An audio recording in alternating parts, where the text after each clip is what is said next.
Eu sou seu amigo em Jesus. Vamos hoje a mais uma reunião entre você e eu, Jesus. Hoje eu gostaria de falar que Deus faz os que não são para confundir os que são. Mas antes temos que falar os nomes do Senhor e as suas finalidades. Deus cuida do seu povo quando ele sofre. O nome desse Deus é Yahvé. O Senhor está presente e acessível, perto dos que invocam por livramento, perdão e orientação. Deus adverte, mas no final julgará aqueles que perseguem seu povo. O nome desse Deus é Jeová Tsidkenu. O Senhor é nossa justiça. Deus dará vitória ao seu povo. O nome desse Deus é Jeová Roi. O Senhor é nosso pastor. No capítulo 10 de João, do versículo 10 ao 11, diz assim: o ladrão não vem senão a roubar, a matar e a destruir. E eu vim para que tenham vida, e a tenham com abundância. Eu sou o bom pastor. O bom pastor dá sua vida pelas ovelhas. Em toda a Bíblia, nunca houve algum relato que Deus perdeu alguma batalha. É só ter fé e o mundo espiritual começará a se movimentar.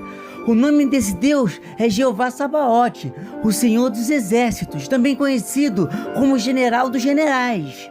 Fiel povo de Deus herdará o seu reino em sua totalidade. O nome desse Deus é Jeová Maquidesh, Senhor que santifica e nos torna santos. E será desta forma que poderemos herdar o reino dos céus.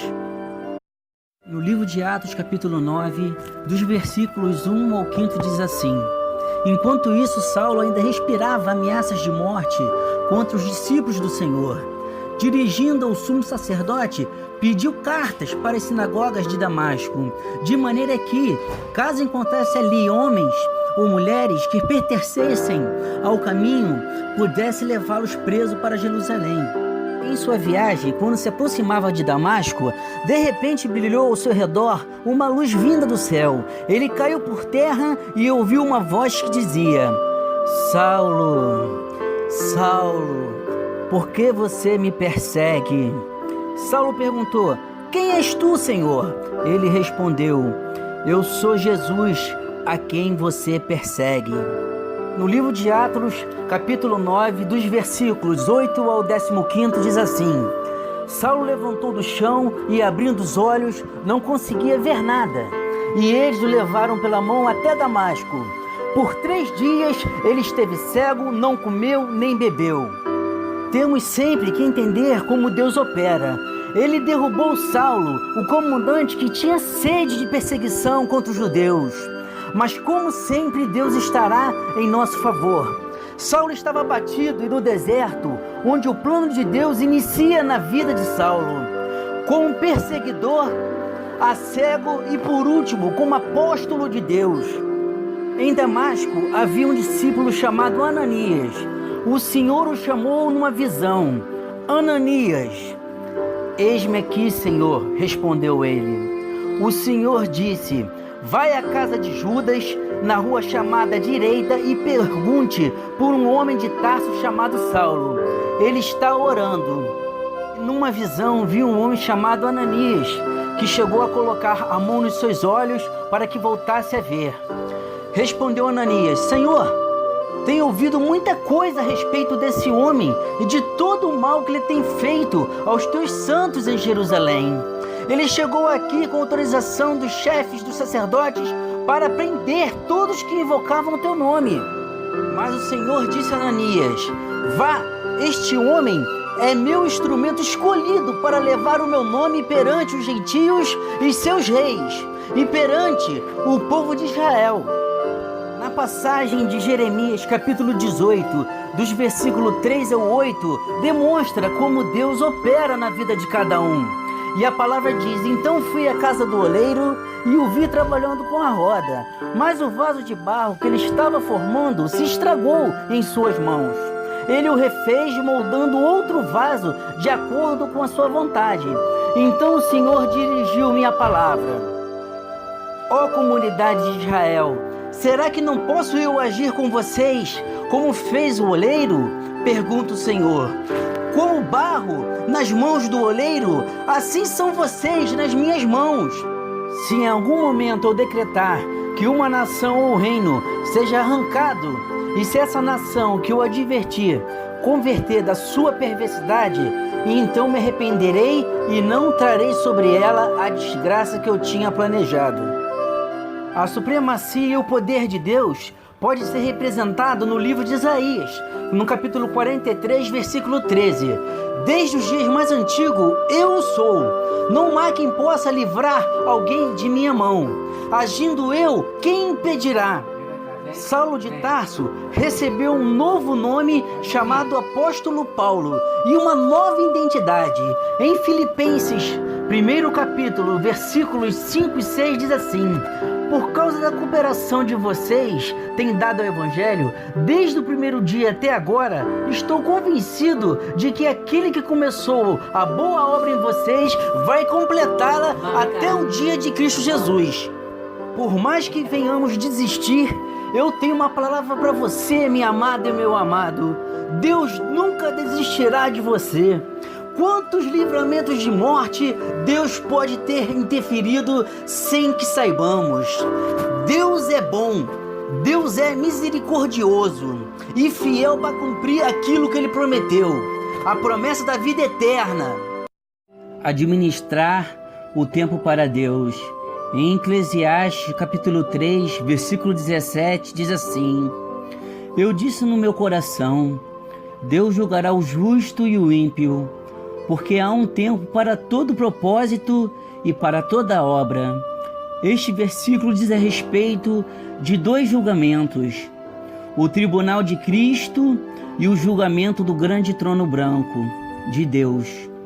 No primeiro julgamento, somente os cristãos estarão presentes e serão julgados somente pelas suas ações e motivações na terra, e não por seus pecados que foram julgados no Calvário. No segundo julgamento, somente os incrédulos estarão lá. Os dois, em épocas diferentes, incluirão todas as pessoas. O poder da oração de um justo. No livro de Tiago, capítulo 5, versículo 16, diz assim: confessai as vossas culpas uns aos outros, e orai uns pelos outros, para que sareis. A oração feita por um justo pode muito em seus efeitos. A hermenêutica do justo. Baseado na hermenêutica, o justo, com referência aos seres humanos, pode significar um estado de inocência, um atuar conforme a lei e estar em comunhão com Deus. Este último significado Paulo desenvolve especialmente em Gálatas e Romanos. Por meio de Cristo, Deus considera justo perante ele os pecadores que creram. Esse tema também é desenvolvido em Isaías, onde a justiça de Deus se manifesta na sua ação salvadora a favor do seu povo. As citações sobre o justo. No livro de Gênesis, capítulo 6, do versículo 8 ao 9, diz assim: Noé, porém, achou graça aos olhos do Senhor. Noé era homem justo e perfeito em suas gerações. Noé andava com Deus. No livro de Salmos, capítulo 5, do versículo 11 ao 12, diz assim: Porém, alegre-se em todos os que confiam em ti. Exultem eternamente, porquanto tu os defende. E em ti se gloriem os que amam teu nome. Pois tu, Senhor, abençoarás ao justo, circundará da tua benevolência como de um escudo. Salmos, capítulo 11, versículo 5. O Senhor prova o justo, porém ao ímpio e ao que ama a violência, odeia a sua alma. Em Salmos 37, capítulo 21. O ímpio toma emprestado e não paga, mas o justo se compadece e dá. Salmos 37, versículo 25. Fui moço e agora sou velho, mas nunca vi desamparado o justo, nem a sua semente a mendigar o pão. Salmos 37, versículo 29. Os justos herdarão a terra e habitarão nela para sempre. A comunhão com Deus. No livro de Gênesis, capítulo 2, versículo 15, diz assim: E tomou o Senhor Deus o homem e o pôs no jardim do Éden, para lavrar e o guardar. Em Romanos capítulo 1, versículo 17, porque nele se descobre a justiça de Deus de fé em fé, como está escrito, mas o justo viverá pela fé. Em Romanos capítulo 3, versículo 25 ao 26, diz assim: Deus o ofereceu como sacrifício para perdoar mediante a fé pelo seu sangue, demonstrando a sua justiça. Em sua tolerância havia deixado impunes os pecados anteriormente cometidos, mas no presente demonstrou a sua justiça, a fim de ser justo e justificador daquele que tem fé em Jesus. O pedido de um justo. Em Filemão, no capítulo 1, do versículo 8 ao 10, diz assim: Por isso, mesmo tendo em Cristo plena liberdade para mandar que você cumpra o seu dever, prefiro fazer um apelo com base no amor. Na citação com base no amor, aqui revela a maneira como o apóstolo Paulo conduz e a todo cristão quanto a isso. Eu, Paulo, já velho e agora também prisioneiro de Cristo Jesus, apelo em favor de meu filho Onésimo, que gerei enquanto estava preso. Ei, meu filho Onésimo, essa é a primeira vez que o nome desse homem é mencionado, embora ele seja o motivo da carta. Sendo ele propriedade de Filemão, tinha fugido do seu dono para Roma numa distância de 1.500 quilômetros. E esse era um crime muito sério. Depois de chegar em Roma, esse escravo fugitivo, Onésimo, havia entrado em contato com Paulo, tendo entregado seu coração a Cristo. Em Filemão, no primeiro capítulo, do versículo 11 ao 14, diz assim: Ele antes era inútil, mas agora é útil, tanto para você quanto para mim. Porque não conhecia o Senhor, Onésimo não havia prestado um bom serviço a Filemão. Aqui neste versículo 11, apresenta o que só Cristo pode fazer: o inútil se tornar útil. Mandou-o de volta a você, como se fosse o próprio coração. Onésimo estava voltando para casa e, de fato, entregando-se, que é o que deveria fazer uma vez aceitado Jesus Cristo. A súplica de Paulo feita a Filemão, que recebe de volta o seu antigo inútil e agora recebe o novo homem útil, na expressão como o seu próprio coração, é o mesmo como se fosse como meu filho. Deus deseja que desfrutemos do nosso trabalho. Em Eclesiastes capítulo 3, versículo 13, diz assim: E também que todo homem coma, beba e goze do bem de todo o seu trabalho. Isto é um dom de Deus. Comer, beber, trabalhar e desfrutar disso indica que o trabalho legítimo é obrigação do homem, mas não é o fim e nem o propósito de sua existência. A fé. Em Romanos 6, capítulo 6, versículo 6, diz assim: Pois sabemos que o nosso velho homem foi crucificado com ele, para que o corpo do pecado seja destruído, e não mais sejamos escravos do pecado, pois quem morreu foi justificado do pecado. Ora, se morremos com Cristo, cremos que também com ele viveremos. Em Romanos 6, versículo 11, diz assim: Da mesma forma, considerem-se mortos para o pecado, mas vivos para Deus em Cristo Jesus. Os frutos do Espírito. Quando entregamos nossas vidas a Deus, nosso Senhor, e nos mantemos longe do pecado, iremos desfrutar dos frutos do Espírito. No livro de Gálatas, capítulo 5, do versículo 22 ao 25, diz assim: Mas o fruto do Espírito é amor, alegria, paz, paciência, amabilidade, bondade, fidelidade, mansidão e domínio próprio. Contra essas coisas não há lei. Os que pertencem a Cristo Jesus crucificaram a carne com suas paixões e os seus desejos. Se vivemos pelo Espírito, andemos também pelo Espírito. As obras da carne. Quando não temos vida com Deus, Sempre andaremos nos caminhos enganosos e não teremos uma vida totalmente restaurada. Temos que amargamente viver junto com as obras da carne. No livro de Gálatas, capítulo 5, do versículo 19 ao 21, diz assim: Ora, as obras da carne são manifestas: imoralidade sexual, impureza, libertinagem, idolatria, feitiçaria, ódio, discórdia, ciúmes, ira, egoísmo, dissensões, facções, inveja, embriaguez, orgias e coisas semelhantes. E eu os advirto que os que praticam essas coisas não herdarão o reino de Deus. A cereja do bolo. Mas é só para aquele que tem vida fiel com Deus, a promessa de vida eterna. Em 1 João capítulo 2, do versículo 24 ao 25, diz assim: Quanto a vocês, cuidem para aquilo que ouviram desde o princípio permaneça em vocês.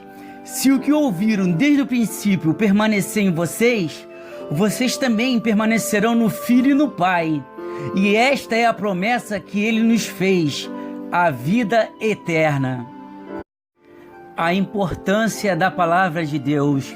Em 2 Timóteo, capítulo 3, do versículo 15 ao 17, diz assim: Porque desde criança você conhece as sagradas escrituras, que são capazes de torná-lo sábio para a salvação, mediante a fé em Cristo Jesus. Toda a escritura é inspirada por Deus e útil para o ensino, para a repreensão, para a correção e para a instrução na justiça, para que o homem de Deus seja apto e plenamente preparado para toda boa obra. A importância da oração. No livro de Tiago, capítulo 5, do versículo 15 ao 18, diz assim: E a oração da fé salvará o doente e o Senhor o levantará. E se houver cometido pecados, serão perdoados. Confessai as vossas culpas uns aos outros, e orai uns pelos outros, para que sareis. A oração feita por um justo pode muito em seus efeitos. Elias era homem sujeito às mesmas paixões que nós, e orando pediu que não chovesse por 3 anos e 6 meses, e não choveu sobre a terra. E orou outra vez, e o céu deu chuva, e a terra produziu o seu fruto. A oração da fé é simplesmente o fato de Deus ouvir a oração e responder. E na parte, a oração da fé salvará o doente, revela a cruz sendo o meio de tudo, e é o Espírito Santo que efetua isso. A cláusula incondicional: se houver cometido pecados, torna claro que nem toda enfermidade é resultado do pecado, embora alguns sem dúvidas sejam. Sendo o caso, o Senhor tanto curará como perdoará com base na fé. No versículo citado sobre o grande profeta Elias, que foi arrebatado em vida por Deus numa carruagem de fogo e que está sujeito às mesmas paixões, foi dito desta maneira sobre Elias pelo Espírito Santo, para que saibamos o que está ao alcance de Elias também está ao nosso alcance. Na parte em que Elias ora para que não chovesse por 3 anos e 6 meses, nos mostra o poder da oração, mas se orarmos segundo a vontade de Deus. O amor de Deus é infinito. Em João capítulo 3, do versículo 16 a 17, diz assim: Porque Deus amou o mundo de tal maneira que deu seu Filho unigênito, para que todo aquele que crê não pereça, mas tenha vida eterna. Porque Deus enviou o seu Filho ao mundo, não para que condenasse o mundo, mas para que o mundo fosse salvo por ele. A paz que Cristo deixou.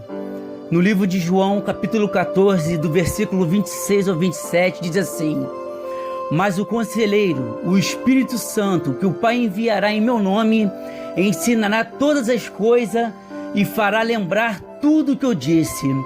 Deixo a paz, a minha paz lhes dou. Não a dou como o mundo a dá. Não se perturbem os seus corações e nem tenham medo. A paz que Cristo nos deixa é sem dúvida uma paz diferente da do mundo.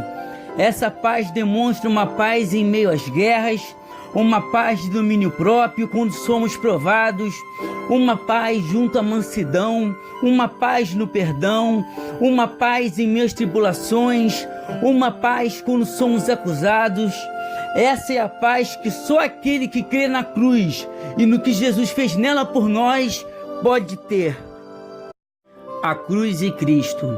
Hoje só é possível obtermos respostas de Deus e até mesmo enfrentar tribulações com a vitória garantida quando depositamos toda a nossa fé em Cristo e no que Ele fez por nós na cruz, na qual, para nos justificar, Jesus pagou um alto preço com seu sangue carmesim, nos lavando de todos os nossos pecados. E Cristo, que é a fonte de onde obtemos o perdão das feridas de nossas almas e a restauração por completa de todas as áreas de nossas vidas para os corações verdadeiramente arrependidos. Um ponto de fé e de esperança para a sua vida. Em 1 Coríntios, capítulo 2, versículo 9, diz assim: mas como está escrito, as coisas que o olho não viu e o ouvido não ouviu e não subiram ao coração do homem, são as que Deus preparou para os que o amam. A importância do ID. No livro de Marcos, capítulo 16, do versículo 15 ao 16, diz assim: e disse Jesus, ide por todo o mundo, pregai o evangelho a toda criatura. Quem crê e for batizado será salvo, mas quem não crer será condenado. Neste capítulo de 2 Timóteo, Paulo encoraja os cristãos sobre a oportunidade de pregar em qualquer ocasião, ou seja, oportuna ou inoportuna. Em 2 Timóteo, capítulo 4, versículo 2, diz assim: pregue a palavra, esteja preparado a tempo e fora de tempo. Repreenda, corrija, exorte com toda paciência e doutrina. O porquê de jejuar. No livro de Marcos, capítulo 9, do versículo 25 ao 29, diz assim: quando Jesus viu que uma multidão estava se ajuntando, repreendeu o espírito imundo, dizendo: espírito mudo e surdo, eu ordeno que o deixe e nunca mais entre nele. O espírito gritou, agitou-o violentamente e saiu. O menino ficou como morto, a ponto de muitos dizerem: ele morreu.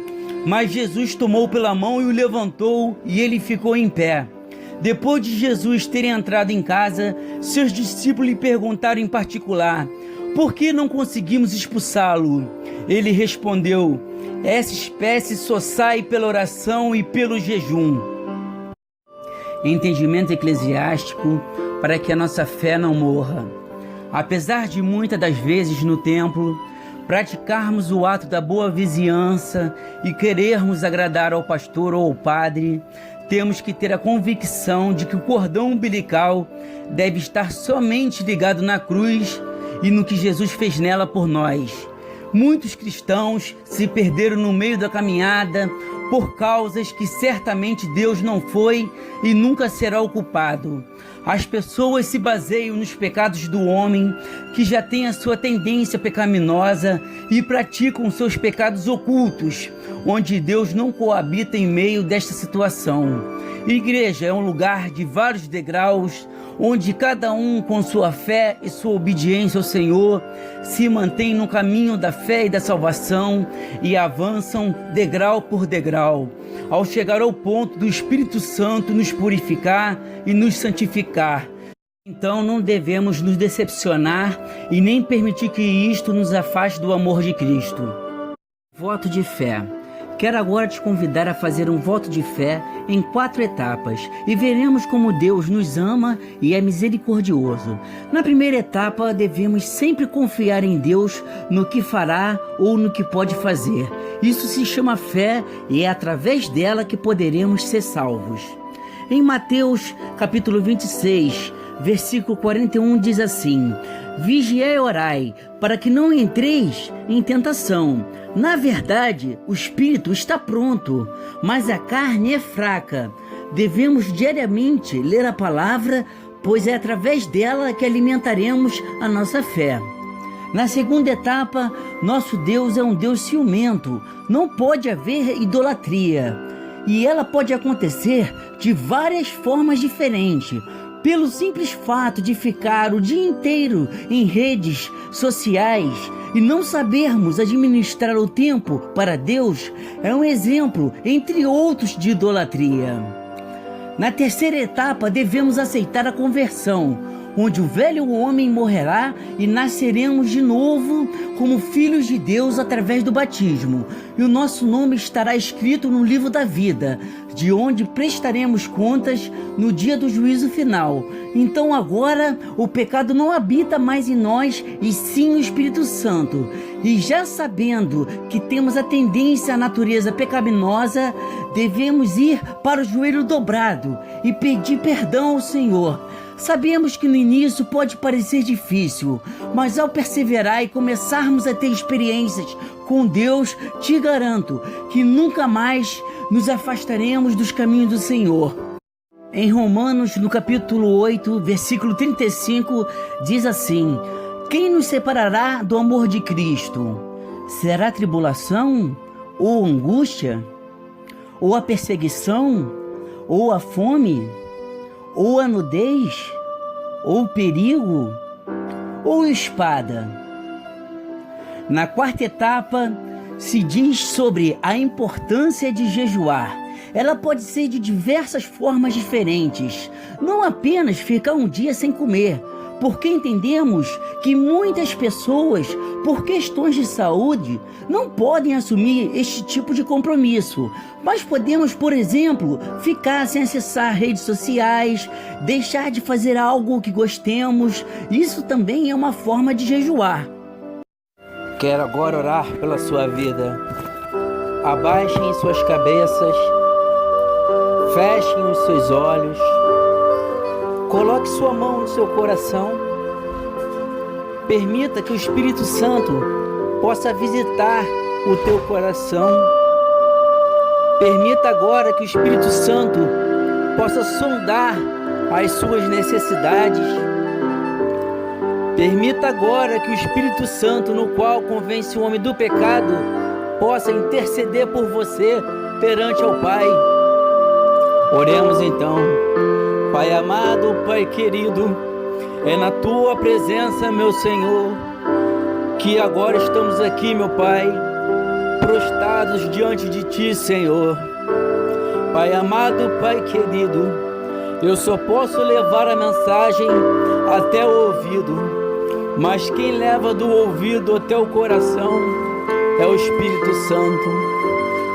Ó Espírito Santo, ó Pai querido, aí estão, meu Pai, as Tuas ovelhas desgarradas, Senhor, as Suas pérolas valiosas, meu Pai. A Tua palavra foi fiel, Senhor, às Tuas escrituras sagradas. Pai amado, Pai querido, derrama a Tua glória, meu Pai, derrama a Tua Shekinah, meu Pai, perante essas pessoas que estão ouvindo, meu Pai, a Tua palavra. Deus amado, Deus querido, meu Pai, quantas pessoas, meu Pai, estão, meu Pai, com sentimento de vazio, Senhor, porque não conhecem a Ti, meu Pai. Deus amado, Deus querido, falarei como Estevão, quando foi apedrejado, falou: Senhor, eles não sabem o que estão fazendo, e assim te digo, meu Pai, perdoa eles, Senhor, porque eles não sabem o que estão fazendo. Deus amado, Deus querido, o Senhor é um Senhor bom, é um Senhor de misericórdia. Meu Pai, o nosso plano, o Teu plano, Senhor, é levar tudo a nós para o Teu reino, Senhor. Oh Deus amado, Deus querido, oh Senhor, essas pessoas estão cansadas, meu Pai, de buscar alegria, meu Pai, nos lugares errados, Senhor. Oh Deus amado, Deus querido, elas são traídas, enganadas, passadas por trás, caluniadas, meu Pai. sem ter culpa, Senhor. Mas a vida mundana é assim, ingrata. Ela não consegue preencher o nosso vazio. Só Jesus consegue preencher por total esse vazio. Porque Ele é o caminho, a vida e a verdade. E ninguém vai ao Pai a não ser por Ele. Glória a Deus! O nome do Senhor seja louvado, assim na terra como no céu.